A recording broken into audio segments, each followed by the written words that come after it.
What's up? It's Canucks This Week with Dan Riccio and Randip Janda. The name into the rumor mill this week, Randip, is Brock Boeser. How are we feeling about the future with the Vancouver Canucks and Brock Boeser? Yeah, the rumors keep on coming. Another one, this time Brock Boeser. And how do I feel about it? Okay, listen, I have reservations about Brock Boeser's game as well. This year has not been good. He hasn't been the most consistent player. But look back at the last 21 games. He's got 10 goals.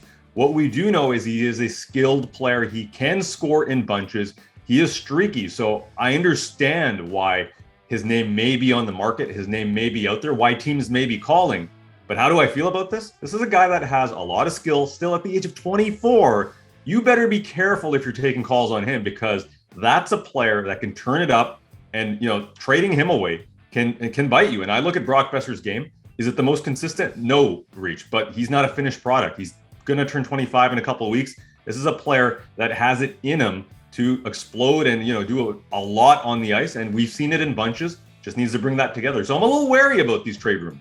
So this is all because of Brock's contract situation right now. He is a restricted free agent at the end of this year, has a qualifying offer of $7.5 million. I think everybody understands Brock's not worth $7.5 million, at least not the way he has been playing. Certainly not this year.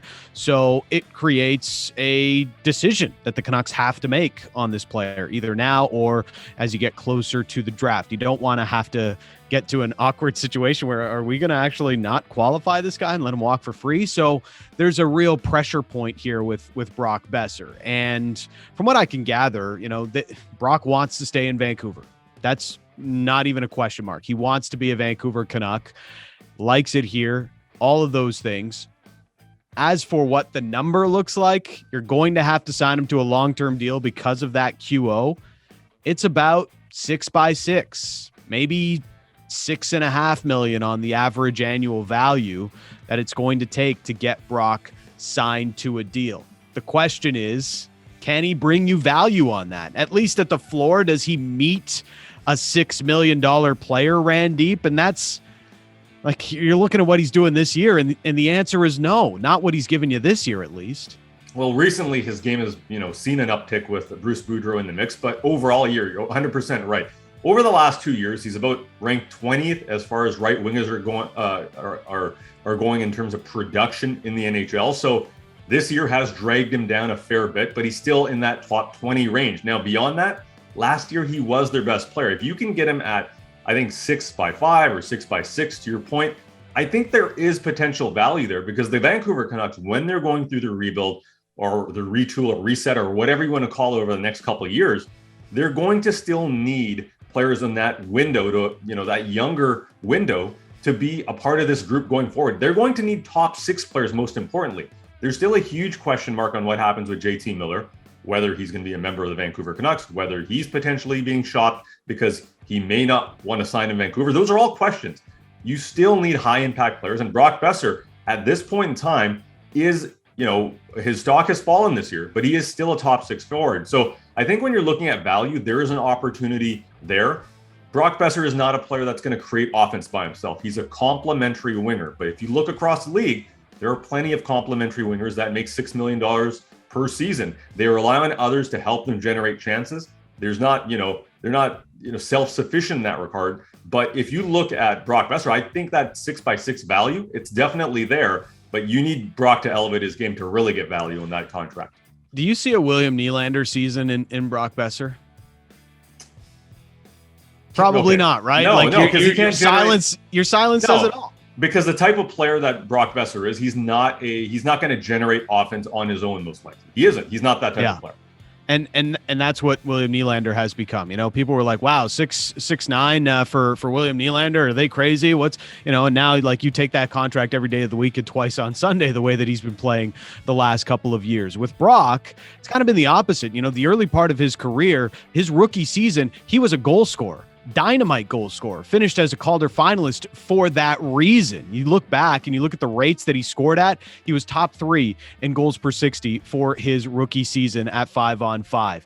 In the end, he ends up with 29 goals. Among right wingers, that was a top 10 number at all strengths. That is really what this team was looking at. Brock Boeser, a goal scorer, to everything else we are building here. Now, his goal scoring has dropped off quite a bit. And so his one separating factor is not there. Like, he still scores goals at a good rate, but is he going to be a guy that scores you 35, 40? Like, I could have seen Brock be, at this point, if all things went well, he'd end up with like a Vlad Tarasenko type contract, you know, like 7.5, a guy that you could see scoring 40 goals, really helps your power play, all of those things. I think Brock has comfortably become a guy that will get you about 60 points. He does some things well, but he doesn't have that separating goal scoring factor. So the more time goes on and the more I look into this, Randip, I can see why Canucks management is potentially looking around and seeing what offers might be out there for Brock Boeser, because they don't have the cap space. They have decisions to make. And this is a player that just hasn't rounded out to be the goal scorer we thought he was going to be. That shot has definitely taken a hit over the last couple of years. It's not the same shot we remember seeing. The other thing is, a bigger knock on him has been his speed, his lack of, skating speed. And that's something that I think as we move forward here with Jim Rutherford and Patrick Allvin molding the Vancouver Canucks into what they want it to be, they say it over and over again. Jim Rutherford said it, as recently as this week in Vancouver on radio on Sportsnet 650, that would prefer to have skill and speed, not just a skill team. Is Brock Boeser really, trend in that direction? Is he a player that represents that? So when you talk about the shot, that's one thing. But I also look at the speed aspect of that. And Brock Boeser is not necessarily that player. But you did mention one thing, though. He's a player that trends towards 60 to 70 points. That is not easy to come by in the NHL. No. So you still have to be careful that you just don't let players that trend in that direction, the 60, 70 points, walk out the door unless you're getting an unbelievable return. And, looking across the league, other teams are looking at Brock Boeser to say, wait, his contract is up this year and he's having an off year. They're seeing him as a value acquisition. That's why I'd be wary at this point. It becomes a question of, what do the Canucks do here with Miller, who's an unrestricted free agent at the end of next year and obviously has a ton of interest, been tons of links. We've talked about it here on the show with the New York Rangers. Conor Garland's name has come into trade rumors as well. He's at $4.95 for the next 4 years after this one, a really solid number for a guy that has drived play in his career, can comfortably say he's about a 50-point player and does a lot of really good things. But you also have Boeser. And with the cap situation the way that it is, it's hard to keep all three. But if you were to just look at Boeser versus Garland, because they both play the right wing, would you rather Boeser at 6x6 and move on from Garland, or just keep Garland with where he's at? All right, you're making me pick. I would rather keep Conor Garland. Conor Garland, to me, that contract, I love Conor Garland as a player. He's tenacious. He, maybe his style does not necessarily suit what we've seen with Jim Rutherford managed teams. Straight line speed, get rid of the puck quickly, process the game really, really quickly, and keep the puck moving. Conor Garland is a possession player. He hangs onto the puck more. But I still like Conor Garland better at that contract. And I think we haven't seen the best of Conor Garland. If you look at his points per 60 over the last few years, he's top 10 in the NHL. So this is a player that I look at as far as his, the right wing position. He's top 10 in the NHL. So I'm not giving up on that. And there is value there with the contract. With Brock Boeser, you don't have a contract signed. So if you're making me pick one, it's probably Brock Boeser. Yeah, it's a tough one to answer with those two. I think Brock has the higher upside, but Garland has been known, as you mentioned, to be able to drive play at 5-on-5 to a pretty good rate. So it's tough to move on from a player like that. What do you say in the comments? Would you sign Brock Boeser to 6x6?